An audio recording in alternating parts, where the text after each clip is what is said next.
Certains d'entre vous le savent, j'ai commencé le stream en 2019, on a atteint plus de 80 000 abonnés et j'aurais trop aimé avoir ces produits-là quand j'ai commencé le stream. Je parle notamment de deux produits de chez Hercule, le Stream 100 et le Stream 200 XLR. Et je pense que ça m'aurait fait gagner énormément de temps et surtout améliorer la qualité de mes streams. Et si tu regardes cette vidéo, je pense que tu hésites encore à te lancer dans le stream ou que tu es déjà dedans, mais que tu aimerais peut-être améliorer ta qualité et aussi ton temps que tu passes à configurer tous tes trucs, tes volumes, tes scènes, etc. On va donc parler de ces deux produits-là séparément, donc le Stream 100 d'abord, puis le Stream 200 XLR.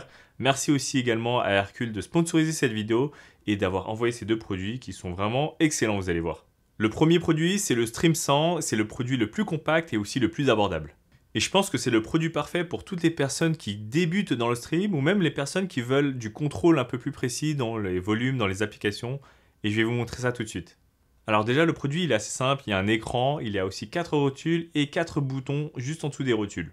À l'arrière, vraiment rien de compliqué, il y a juste un port USB type C qui permet de brancher directement sur l'ordinateur, qui permet de faire la liaison entre l'ordinateur et le Stream 100, et aussi de l'alimenter évidemment. Et on n'aura qu'un seul bouton à l'arrière pour augmenter ou diminuer la luminosité. Et pour configurer le produit, il faudra installer un logiciel qui s'appelle Hercule Stream Control. Et c'est ici qu'on va venir configurer et paramétrer tout ce qu'on veut sur le Stream 100. Et je vous ai dit vraiment ce produit, il est très simple d'utilisation et même à comprendre. Et en fait, dedans, on va pouvoir choisir directement ses applications, venir choisir quelle couleur on veut mettre sur cette application, quel nom aussi, comme ça on le voit directement sur son Stream 100. Et après c'est tout, on peut juste venir contrôler le volume directement de ces applications. Par exemple, si je veux mon Spotify pour contrôler ma musique et je vais pouvoir moduler en fait le volume juste de cette application-là, ça sera possible. Et il y aura des situations comme ça, par exemple, on est en train de streamer, on est en train de jouer à un jeu, on veut augmenter par exemple le volume de ses alliés et pas forcément le volume du jeu ni de la musique, on pourra le faire. Ce qui est bien aussi, c'est qu'on peut venir aussi mettre des entrées, par exemple si on a un casque Bluetooth ou si on a un microphone en USB, et on pourra venir contrôler directement le volume de son microphone. Donc si là il y a un allié qui te dit on t'entend pas assez bien, tu montes le volume et c'est bon. On peut évidemment venir appuyer sur les petites rotules qui permettent en fait de mute directement la piste concernée. Et les boutons en dessous, ils sont programmables, donc on peut faire pas mal de choses, notamment faire play, pause, piste suivante, piste précédente, et même d'autres choses encore. Et j'imagine qu'au fur et à mesure, Hercule va aussi apporter des nouvelles mises à jour pour faire encore plus de choses, même peut-être des requêtes HTTP directement en ligne. Donc voilà, comme je l'ai dit, si toi ton setup c'est un setup avec un microphone USB ou en Bluetooth, et que tout est en USB, que tu veux juste contrôler les applications, les volumes des applications directement, moi je te conseille le Stream 100. Il est plus compact et plus abordable, son prix en plus est de 149,99 €. C'est un petit budget, mais c'est vraiment un bon investissement si tu veux améliorer la qualité de tes streams et surtout gagner un temps de fou à chaque fois, ne pas faire un alt-tab, venir régler les sons un par un, mais vraiment tout avoir directement sur le bout des doigts juste à côté du clavier. Le deuxième produit, c'est le Stream 200 XLR et comme son nom l'indique, il a un port XLR. C'est un modèle un peu plus complet et plus avancé que le Stream 100. On retrouvera pas mal de caractéristiques du Stream 100, par exemple les 4 rotules, les 4 boutons, mais on aura aussi une rotule pour contrôler le volume de la sortie audio. Oui, parce que cette fois-ci à l'arrière, on aura plein de ports. On aura un port XLR, des ports optiques, on aura un port d'entrée et de sortie audio. Et le tout est toujours relié au PC avec un câble USB-C qui l'alimente en même temps. Et ce produit-là, vous l'aurez compris, c'est pour les setups un peu plus complexes, donc ceux déjà avec un microphone XLR qui veulent avoir des sorties différentes, des entrées différentes de son.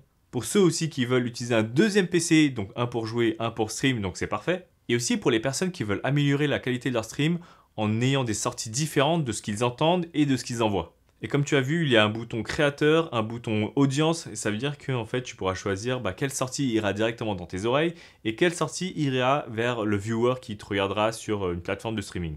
Et à quoi ça sert, tu vas me dire? En fait, imagine que tu veux écouter de la musique qui est copyrightée, tu pourras le faire et tu l'envoies pas sur ton stream, comme ça, tu n'as pas de problème. Ou par exemple, un autre exemple, tu veux mieux entendre tes alliés, mais tu veux pas que tes alliés soient trop forts sur ton stream, tu pourras le faire également. Évidemment, tout ça est faisable directement via l'application, le logiciel, et directement ensuite dans OBS par exemple. D'ailleurs, en parlant d'OBS, c'est possible de venir le connecter aussi. Pourquoi? Parce qu'en fait, on pourra venir utiliser les boutons personnalisables pour créer en fait directement des changements de scène. Par exemple, là, je fais scène 1, scène 2, scène 1, scène 2. Et directement via le bouton de mon Stream 200 XLR et pas besoin de faire Alt-Tab, d'aller sur OBS, de cliquer sur ma scène.